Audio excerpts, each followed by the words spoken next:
सर्व पत्रकार बांधवांचं मनपूर्वक स्वागत। आजपासून राज्याचं पावसाळ्यात अधिवेशन सुरू झालेलं आहे।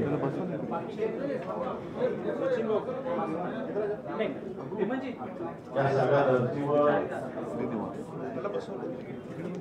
काल विरोधी पक्षांनी सरकारच्या वतीने आयोजित चहा पानावर बहिष्कार घातलेला होता आणि याला कारणही अनेक आहेत आणि या सगळ्या कारणांचा आवाज गेला। या सगळ्या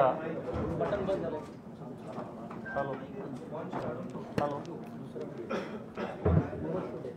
हॅलो या सगळ्या कारणावर पत्रकारांशी बोलण्यासाठी, कारण हे सरकार येऊन 2 वर्ष होत असताना हे सरकार कशा पद्धतीने राज्याच्या विरोधात, शेतकऱ्यांच्या विरोधात, कष्टकऱ्यांच्या विरोधात, युवकांच्या विरोधात आहे। भ्रष्टाचारी टक्केवाऱ्यांचं हे सरकार आहे। म्हणून त्या विषयावर या अधिवेशनात महाविकास आघाडी असेल, शिवसेना असेल, कशा पद्धतीनं भूमिका मांडणार आणि शेतकऱ्यांची आणि ओव्हरऑल महाराष्ट्राची सद्यस्थितीवर आपल्याशी संवाद साधण्यासाठी शिवसेना पक्षप्रमुख माननीय उद्धवजी ठाकरे साहेब आज शिवारात आलेले, सोबतच शिवसेना नेते, विधानसभेचे सदस्य माननीय आदित्यजी ठाकरे साहेब, सुनीलजी प्रभू, अजयजी चौधरी, सचिन भाऊ, सर्व आमदार मंडळी आहेत, नितीनजी आहेत, उदयजी आहेत, कैलासजी आहेत, लटकेताई आहेत, ठाकरेताई आहेत। मी सगळ्यांचं स्वागत करतो आणि माननीय उद्धवजी ठाकरे साहेबांना विनंती करतो की आपण पत्रकारांशी संवाद साधावा।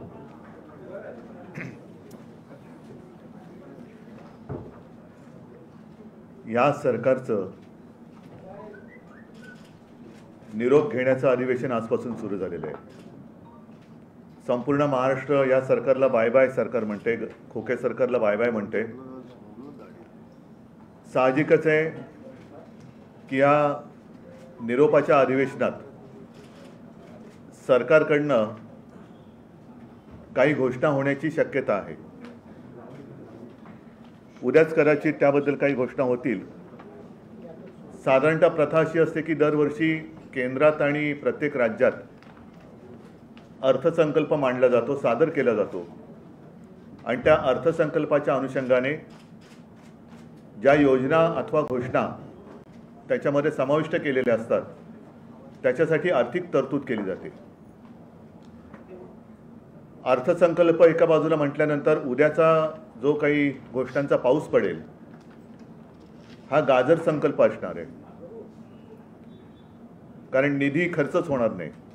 घोषणा आजपर्यंत खूप झाल्या, घोषणांचा पाऊस आणि अंमलबजावणीचा दुष्काळ हे यापूर्वीसुद्धा मी म्हटलेलं आहे। मात्र जर या सरकारला जरा जरी संवेदना असतील तर त्या घोषणा आपण आत्तापर्यंत गेल्या 2 वर्षात जेवढ्या केल्या त्याची पूर्तता किती झाली एवढं जरी त्यांनी खरेपणाने उद्या नीट सांगितलं तर मी म्हणेन खूप झालं। हे सरकार, याला आता काय सरकार म्हणायचं, कारण खोके सरकार तर म्हणतातच, महायुती सरकार म्हणतात, पण एकूणच जर बघितलं तर केंद्र आणि राज्य हे त्यांच्याच भाषेत डबल इंजिन सरकार आपण किंवा ते म्हणत असतील तर ही दोन्ही सरकारं महागळती सरकार आहेत। हे लिकेज सरकार आहे, कारण राम मंदिराच्या गाभाऱ्यात सुद्धा लिकेज झालेलं आहे, पेपर फुटी झालेली आहे, म्हणजे पेपरसुद्धा लीक होत आहेत, मंदिरसुद्धा लीक होते आणि ह्यांना लाज लज्जा शरम काही नाही आहे। आम्ही काही प्रश्न विचारले किंवा विषय त्यांच्यासमोर मांडले तर ते उलट्या आमच्यावरती आरोप करत आहेत।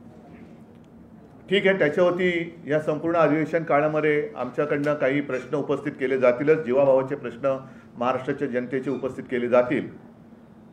मात्र एकूण आत्ताची जी काही परिस्थिती आहे आपल्याच माध्यमातून आम्हालाही कळते, संपूर्ण राज्याला कळते आणि राज्यातले शेतकरी ही परिस्थिती प्रत्यक्ष भोगतायत। ज्या काही बातम्या येत आहेत ही आता गेल्या आठवड्यात टाइम्स ऑफ इंडियामध्ये आलेली बातमी आहे। त्याच्यात त्यांनी म्हटलंय की साधारणतः सरासरी जर का आपण बघितलं तर रोज एक शेतकरी फक्त अमरावती जिल्ह्यामध्ये आत्महत्या करतोय। एकूण तुम्हाला सर्वांना आठवत असेल की हे घटनाबाह्य सरकार जेव्हा अस्तित्वात आलं तेव्हा घटनाबाह्य मुख्यमंत्र्यांनी जाहीर केलं होतं की यापुढे राज्यातील एकही शेतकरी आत्महत्या करणार नाही. त्यांच्यापुरतं ठीक आहे, कारण त्यांची पंचतारांकित शेती आहे. असा राज्यात नव्हे देशात दुसरा कोणताही शेतकरी नसेल की जो हेलिकॉप्टरने स्वतःच्या शेतात जातो आणि पंचतारांकित शेती करतो. विशेषतः अमावस्या पौर्णिमेला वेगळं पीक काहीतरी काढतात असं माझ्या कानावर आहे. मात्र शेतकऱ्याची हालत गंभीर आहे. आज सुद्धा अजूनही पावसाने ओढ दिलेली आहे. पाऊस म्हणावा तसा सुरू झालेला नाही आहे. महाराष्ट्रात अनेक तालुक्यांमध्ये अनेक गावात आज सुद्धा टँकरने पाणी पुरवठा करावा लागतोय. त्याबद्दल यांना कुठेही संवेदना नाही. एकूण जर का पाहिलं तर ताई म्हणजे जवळपास 6,500 आत्महत्या ह्या गेल्या 2-1 वर्षात झालेल्या आहेत. म्हणजे पुन्हा ढोबळमानाने पाहिलं तर साधारणतः रोज 9 शेतकरी आपलं आयुष्य संपवत आहेत. विदर्भातील शेतकरी असो, मराठवाड्यातील शेतकरी असो, यांचा वाली कोणी राहिलेला नाही आहे. जर का आपण बघितलं तर यांनी ज्या काही घोषणा केल्या, मी मुद्दामून आकडेवारीच घेऊन आलेलो आहे. साधारणतः 10,022 कोटीची नुकसान भरपाई देणं बाकी. याने किती जरी आवडला तरी जमिनीवरची परिस्थिती अशी आहे की हे जाहीर केलेले आकडे नुसते कागदावर आहेत. प्रत्यक्ष शेतकऱ्याच्या हातात किंवा त्याच्या खात्यात अजूनही पैसे येणं बाकी आहे. साधारणतः गेल्या 1 जानेवारीपासून आत्तापर्यंत 1046 शेतकऱ्यांनी आत्महत्या केलेल्या आहेत. ही एकूण जर का परिस्थिती पाहिली, पीक विम्याचे पैसे नीट मिळत नाही आहेत. आजच मला माहिती मिळाली, नाही ते दुसरं तुम्ही दिलं ना, 1 रुपयात पीक विमा, नाही ते द्या ना खालचं. हां, 1 रुपयात पीक विम्याची घोषणा केली होती, पण शेतकऱ्याच्या खात्यात केवळ 70 रुपये काही ठिकाणी जमा झालेले आहेत. अशी म्हणजे सगळे चित्रविचित्र ह्या गोष्टी चाललेल्या आहेत. म्हणून मला आमची मुख्य मागणी उद्याच्या अधिवेशनात ही राहणार आहे की तुमचं आता डबल इंजिन सरकार आलेलं आहे.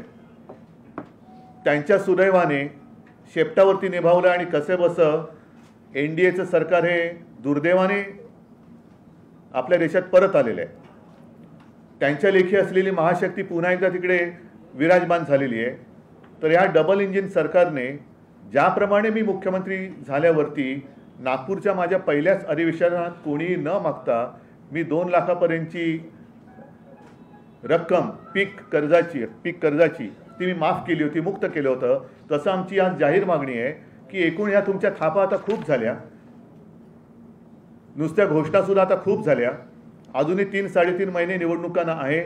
तर तात्काळ शेतकऱ्यांची कर्जमुक्ती जाहीर करून निवडणुकीच्या आत तुम्ही ती अंमलबजावणी करा. कारण नाहीतर आपल्याला हेही माहिती आहे, आम्ही ज्या वेळेला देवेंद्र फडणवीस यांच्यासोबत सरकारमध्ये होतो त्यावेळेला त्यांनी सुद्धा एक कर्जमुक्तीची घोषणा केली होती, जी अद्याप चालू आहे, पूर्णच झाली नाही. आम्ही जी केली होती ती योजना कर्जमुक्तीची तर पूर्ण केलीच. दुर्दैवाने करोनाचं संकट आलं. त्या काळामुळे 50,000 रुपये प्रोत्साहनपर राशी जे नियमित कर्ज परतफेड करणाऱ्या शेतकऱ्यांना आम्हाला द्यायची होती ती आम्ही देऊ शकलो नव्हतो, कारण यांनी गद्दारी करून सरकार पाडलं. पण ती रक्कम याने अडवून ठेवलेली आहे. तर नुसत्या घोषणा करू नका. तुम्ही जर अंमलबजावणी करणार असाल तर माझं म्हणणं आहे की पहिली अंमलबजावणी करा आणि मग निवडणुकीला सामोरे जा. कारण आता या सगळ्या गोष्टी होणार. जसं आता आजच एक बातमी आली की एका कंत्राटदाराने शेतकऱ्यावरतीच बंदूक रोखली. पण तक्रार करायची कोणाकडे? कारण मंत्र्यांना इतर कामं बरीच आहेत, त्यांना या गोष्टीकडे लक्ष द्यायला वेळच नाही आहे. आणि असे हे सगळे मंत्रिमंडळात असलेले चेहरे बघितल्यानंतर जनतेचा वाली कोण आहे? जनतेचा वाली कोणी राहिलेला नाही आहे. आणि म्हणून माझी आणखीन एक मागणी अशी आहे की आता मी असं ऐकलं की ज्याप्रमाणे मध्य प्रदेशमध्ये लाडली बहिणा ही एक योजना आहे, तसं हे सरकार लाडकी बहीण काहीतरी एक योजना आणते. माझं म्हणणं आहे जरूर आणा, लाडकी बहीण योजना आणा, पण तुम्ही आता मुली आणि मुलांमध्ये भेदभाव करू नका. लाडका भाऊ म्हणून पण आणा, योजना आणा आणि मुलींप्रमाणे मुलांना सुद्धा मदत करा. कारण एकूणच एवढी वाईट परिस्थिती आजपर्यंत महाराष्ट्राच्या नशिबात कधी आली नव्हती. मगाशी अंबरजी आपण एक मुद्दा सत्ताधारी पक्षाच्या लक्षात आणून दिला की सध्या पोलीस भरती सुरू आहे. पोलीस भरतीसाठी 17,500 जागा असताना जवळपास 17 लाखाच्याही वरती तरुणांनी अर्ज केलेले आहेत. अर्ज केले तर केलेत, मात्र त्यांना ज्या काही सोयीसुविधा राहण्यासाठी, कारण गावागावातनं तरुण येत आहेत, माझ्या देशाचं, माझ्या राज्याचं, राज्यातल्या कायदा आणि सुव्यवस्थेचं पालन करण्यासाठी म्हणून, माता भगिनींचं रक्षण करण्यासाठी म्हणून जे तरुण पोलिसात भरती होऊ इच्छितात त्यांना सोयीसुविधा पण बऱ्याच ठिकाणी दिल्या गेलेल्या नाही आहेत. अनेक ठिकाणी जसं जोगेश्वरी येथे ब्रिज खाली ही मुलं झोपत आहेत, काही ठिकाणी झाडाखाली झोपत आहेत, कसलीही काही सुविधा नाही आहे. तर मग ह्या सगळ्या गोष्टी जर का बघितल्या तर बेकारी वाढत चाललेली आहे आणि त्यांना कुठेतरी दिलासा जर देणार असेल तर तुमचं डबल इंजिन सरकार मी पुन्हा पुन्हा म्हणतोय, कारण त्याचे बऱ्याच वाफा तुम्ही आत्तापर्यंत सोडलेल्या आहेत. तर ह्या गळती सरकारने डबल इंजिन त्यांचं जे केंद्रात बसलेले त्यांची मदत घेऊन एकतर माझ्या राज्यातल्या शेतकऱ्यांना कर्जमुक्त केलंच पाहिजे. दुसरी गोष्ट, लाडकी बहीण जर काही योजना तुम्ही आणत असाल तिचं आम्ही स्वागत करतो आहोत, पण लाडका भाऊसुद्धा योजना आणा आणि त्यांनासुद्धा जसं तुम्ही माझ्या माता भगिनींना लाभ देणार आहात तसं माझ्या भावांना पण द्या. तुम्ही भेदभाव करू नका, कारण महिला आपल्या, आता तो काळ गेला, जुना काळ गेला. आता महिलासुद्धा कर्तृत्ववान झालेल्या आहेत, सक्षम झालेल्या आहेत आणि त्यासुद्धा जसे करता पुरुष असतो तशा अनेक घरात करती महिलासुद्धा असते. तर महिला आणि पुरुषांमध्ये भेदभाव न करता या योजना दोघांसाठी तुम्ही आणा. अशा अनेक काही गोष्टी आहेत.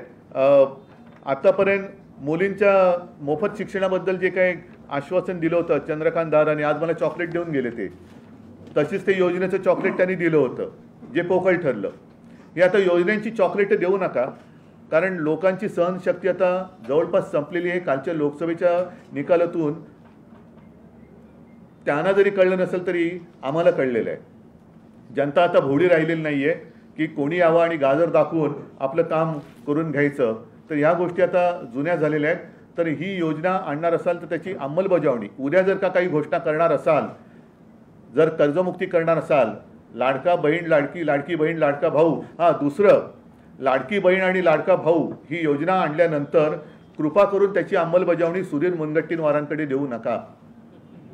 कारण त्यांचं चंद्रपूरमधलं जे काही एक भयानक हिणकस भाषण होतं ते ऐकल्यानंतर अंगावरती असा शहारा येतो की असे मंत्री आपल्या राज्यात मंत्रिपदावर राहू शकतात. माता भगिनींना शिवीगाळ करणारे मंत्री मंत्रिमंडळात राहू शकतात. माता भगिनींवरती अत्याचार करणाऱ्याचे आरोप ज्यांच्यावर आहेत असे सुद्धा मंत्री राहू शकतात. तर अशा मंत्र्यांकडे त्याची आणि आता 2-3च महिने राहिलेत म्हणा, पण अशा व्यक्तींकडे याची अंमलबजावणीची जबाबदारी देऊ नका. हीच एक माझं सांगणं आहे. दुसऱ्या बऱ्याच गोष्टी आहेत त्या मी तुमच्या प्रश्नाच्या उत्तरामध्ये येतील त्याच्याप्रमाणे सांगेन. उल्लेख केला तुम्ही पेपर गळतीचा उल्लेख केला, पण देवेंद्र फडणवीस असा आरोप केला की उद्धव ठाकरेंचे सरकार असताना त्यांच्याच काळ जास्त पेपर ते जे नरेटिव्ह हा शब्द आणल्याने तो हाच नरेटिव्ह आहे. एक तर तुम्हाला सगळ्यांना कल्पना आहे की माझ्या काळामध्ये करोना होता. एकाच बाबतीमध्ये जेव्हा आम्हाला पेपर फुटीची शंका आली तेव्हा ते आम्ही ताबडतोब ऑनलाईनचा तो विषय होता, आम्ही रद्द करून परत परीक्षा घेतली होती. पण त्यानंतर परीक्षा कोणत्या झाल्या की ज्याच्यात पेपर फुटले? तर हे खोटं नरेटिव्ह म्हणतात, ते यालाच म्हणतात.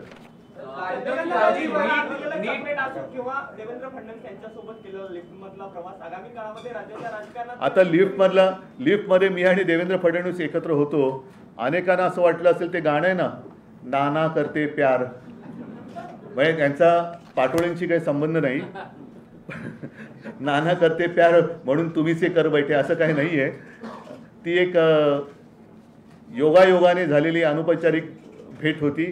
आणि म्हटलं तर असं म्हणा, मगाशी कुठे दिनेश मग बोलले की भिंतीला कान असतात आणि लिफ्टच्या भिंतीला कान नसतात. त्याच्यामुळे तुम्ही एक चांगली सजेशन केली की यापुढे आमच्या गुप्त बैठका आम्ही लिफ्टमध्येच करू.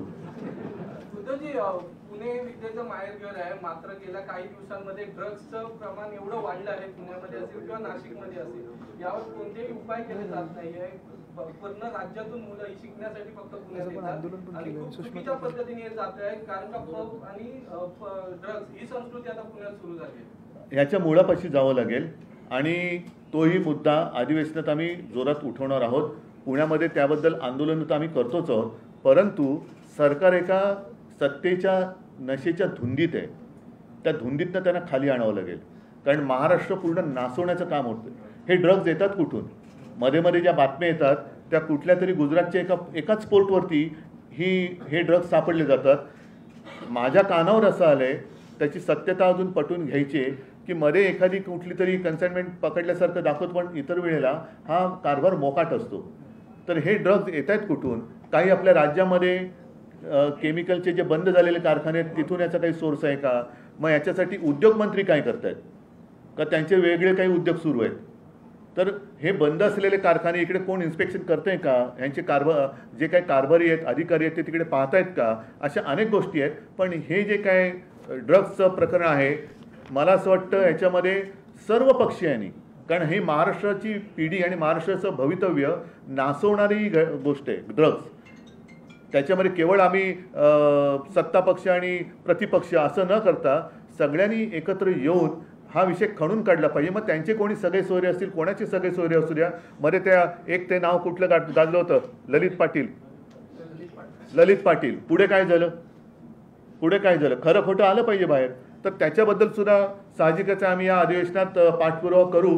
पण हा सुद्धा केवळ आम्ही प्रश्न विचारतो म्हणून तुमच्याच काळात जास्त ड्रग्सचं वितरण झालं असं काहीतरी फालतू उत्तरं नको आहेत. ह्याच्या मुळापर्यंत जा आणि मुळं खडून काढा. नीट प्रकरणामध्ये जे परीक्षेचे पेपर लीक झाले त्यामध्ये महाराष्ट्रात जर पाहिलं तर अनेक व्हॉट्सअप ग्रुपच्या माध्यमातून विद्यार्थी त्याला बळी पडलेले आहेत. दलालांचं मोठं रॅकेट. व्हॉट्सअप इंडस्ट्री सगळ्यात मोठी कोणाची आहे? व्हॉट्सअप इंडस्ट्री सगळी इंडस्ट्रीज मी म्हणतो त्याला सगळ्यात मोठी कोणाची आहे? होना चाहिए, बिल्कुल होनी चाहिए एक्शन. आणि असे अधिकारी जागेवर राहता कामा नये. जे कर्तव्यात कसूर करतात त्यांना निलंबित केलं गेलंच पाहिजे. मी तर म्हणेन सेवामुक्त केलं पाहिजे.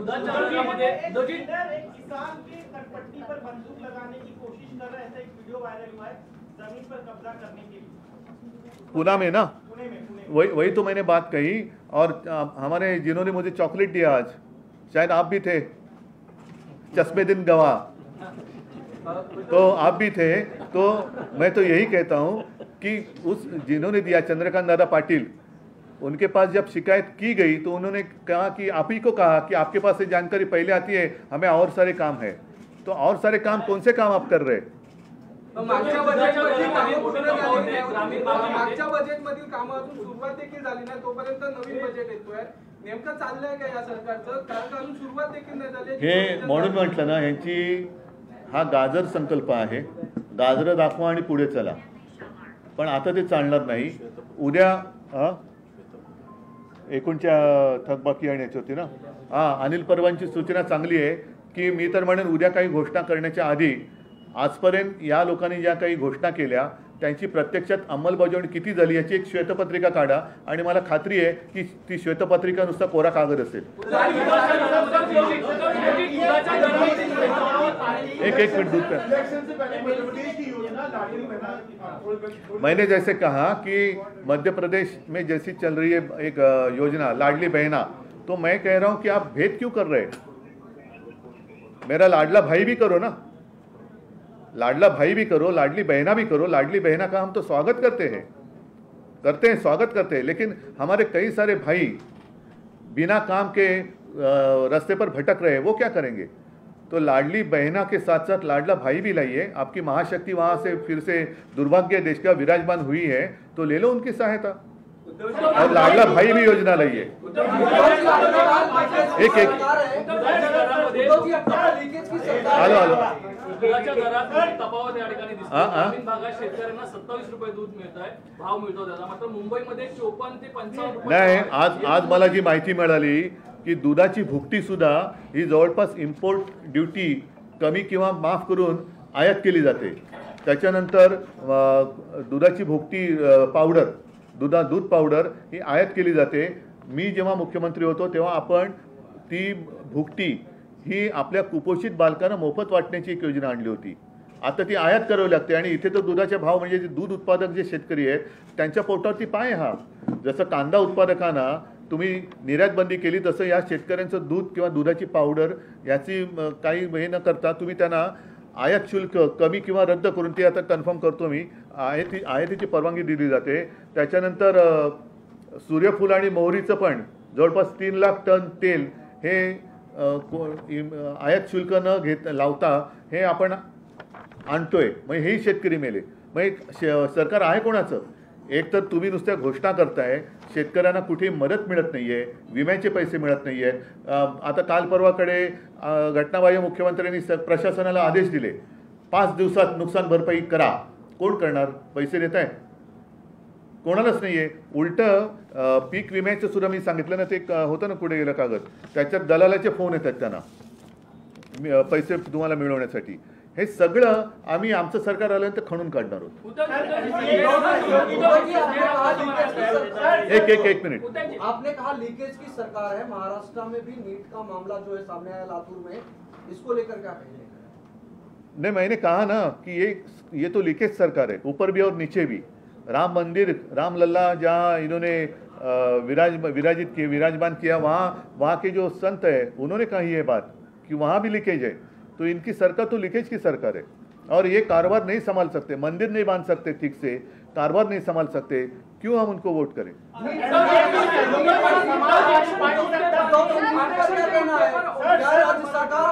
आरक्षण के मुद्दे पर ओबीसी और मराठा आमने सामने है. हमने देखा था कि बिहार में जातीय जनगणना को लेकर उन्होंने पहल की थी. अधिवेशन शुरू है, क्या इसलिए की मांग आप करेंगे? और खासकर तो नहीं, मांग करने से भी ज़्यादा मैं यही कहता हूँ कि पिछले अधिवेशन के कार्यकाल में इन्होंने एक कुछ तो उत्तर लाया था, तो हमने तो उनका समर्थन किया था. तो आज भी मैं चाहता हूँ कि ओबीसी है, मराठा है, जिन्होंने छत्रपति शिवाजी महाराज जी की शपथ ली है, वो इसके ऊपर एक उत्तर निकाले, हम साथ देंगे. सर्वमान्य तोडगा काढावा, आम्ही सोबत आहोत. मराठी माणसाला मुंबईत आरक्षण घरांसाठी मिळावं यासाठी अनिल परबांनी पत्र दिलं, याकडे आपण कसं पाहता? याकडे कसं पाहायचं म्हणजे मिळालंच पाहिजे. मराठी माणसाने रक्त सांडून मिळवलेली मुंबई त्याची हक्काची राजधानी आहे आणि या मुंबईमध्ये हे यांच्याकडे मोठे मोठे बिल्डर आहेत, यांचे पालकमंत्री सुद्धा बिल्डर आहेत, त्यांनी सुरू करावं. लोढा टॉवरमध्ये 50% मराठी माणसांना द्या. कारपोरेशन में आके बैठते हैं आप, तो आपके टावर में दे दो ना 50% मराठी लोग रहेंगे, ते द्या. कारण हे केलं नाही तर आम्ही असताना मराठी भाषा सक्तीची केली ना, दुकान आणि सगळ्यांचे बोर्ड हे मराठीमध्ये केले ना. आता गिरणी कामगारांना सुद्धा घरं देण्यासाठी आम्ही आग्रही होतो, त्याही वेळेला केलं, आजही आमचा आग्रह आहे. पण आमचं सरकार यांनी गद्दारी करून पाडलं नसतं तर आम्ही मराठी माणसाला मुंबईमध्ये 50% घरं प्रत्येकाला कंपल्सरी केलंच असतं आणि या पुढे सरकार आल्यावरती सुद्धा आम्ही करूच.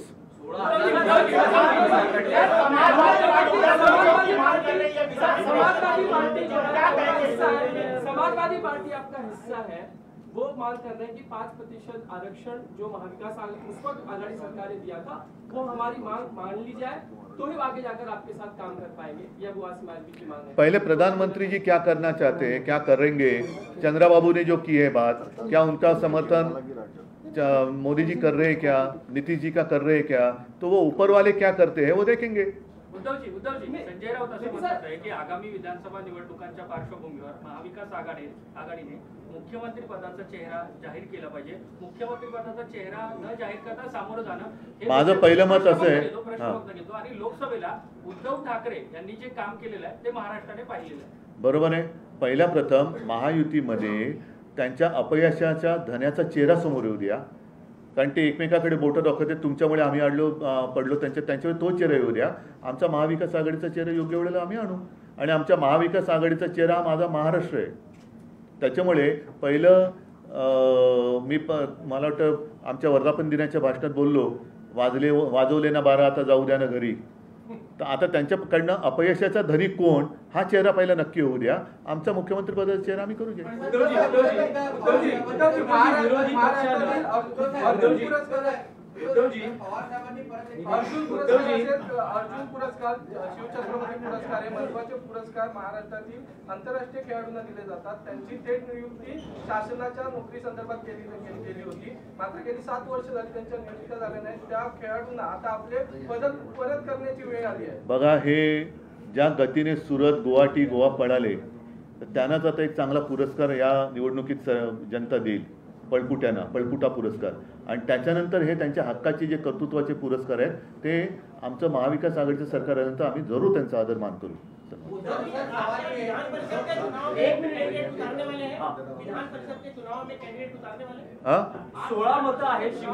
हो, उतरवणार ना, कारण 11 जागा आहेत. आम्ही तिन्ही पक्ष, शिवसेनेचा एक येऊ शकतो, NCPने जर नीट गणित मांडलं तर NCPचा एक शकतो आणि काँग्रेसचा एक येतोय. त्याच्यामुळे तिन्ही पक्ष जर का आपापली मतं आमची तर ठाम आहेतच आणि वरची कॅल्क्युलेशन ही काही सांगण्याची नसतात. त्याच्यामुळे तिन्ही पक्षांचा एक आमदार येऊ शकतो. जयंत पाटील जर का एनसीपी त्यांच्याकडनं देत असेल तर जयंत पाटील पण निवडून येऊ शकतात. शिवसेनेचं एक येऊ शकतो आणि काँग्रेस एक येऊ शकतो. शिवसेनेकडे 16 मतं आहेत, एनसीपीकडे 13 आहेत आणि काँग्रेसकडे 44 आहेत. साधारण 23.5. आता या सगळ्या गोष्टी मी आता उघड करून सांगितल्या तर निवडणूक कशी लढू मी? म्हणून मी सांगितलं की गणित आमचं पक्का आहे. 11 जागांमध्ये एक काँग्रेसचा तर येतोच, एक शिवसेनेचा येतो आणि एक राष्ट्रवादीचा पण येतो. आता बिनविरोध आता आम्ही लढतोय आणि 11ची जेव्हा आम्ही 3 एकेकाची खात्री घेतोय त्यावेळेला साहजिकच आहे त्यांची मतं कशी सांभाळायची त्यांच्यासमोर प्रश्न आहे. कारण सगळे आता या लोकसभा निवडणुकीनंतर हालचाली बऱ्याच सुरू झालेल्या आहेत. चला ठीक आहे, एक थांबून एक मिनिट.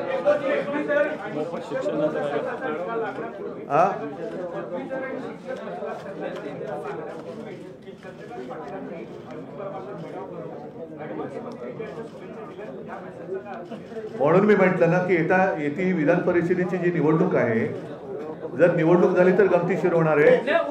पेढे गुप्तपणाने कोण कोणाला भरवते ते तुम्हाला कळेल. ठीक आहे चला, नाही पक्षाचा असेल आणि सगळ्यांना धन्यवाद देतो. आजपासून या महायुतीच्या किंवा महागळती सरकारच्या निरोपाच्या अधिवेशनाची सुरुवात झालेली आहे. आपण सर्वजण त्यांना भरलेले किंवा रिकाम्या हृदयाने निरोप देऊया आणि पुढच्या निवडणुकीसाठी. पण तो त्यांच्या पक्षांतर्गत प्रश्न आहे, मी काय करणार? नाही, पवार साहेबांनी त्यांच्या पक्षांतर्गत त्यांच्या पक्षाचा विचार मांडलाय. माझ्या पक्षाचा मी मांडलेला आहे आणि या पुढे सुद्धा मांडेल. चला सगळ्यांना धन्यवाद. हा, जय हिंद, जय महाराष्ट्र. चला थँक्यू.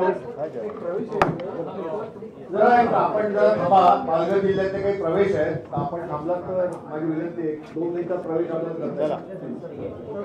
चला बोलू आपण. हे माईक आपल्याला अल्पप्रहाराची व्यवस्था आहे. प्रवेश झाल्यानंतर अल्पप्रहाराची व्यवस्था आहे. आपण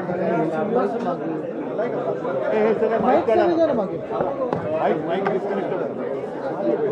एक काम करू,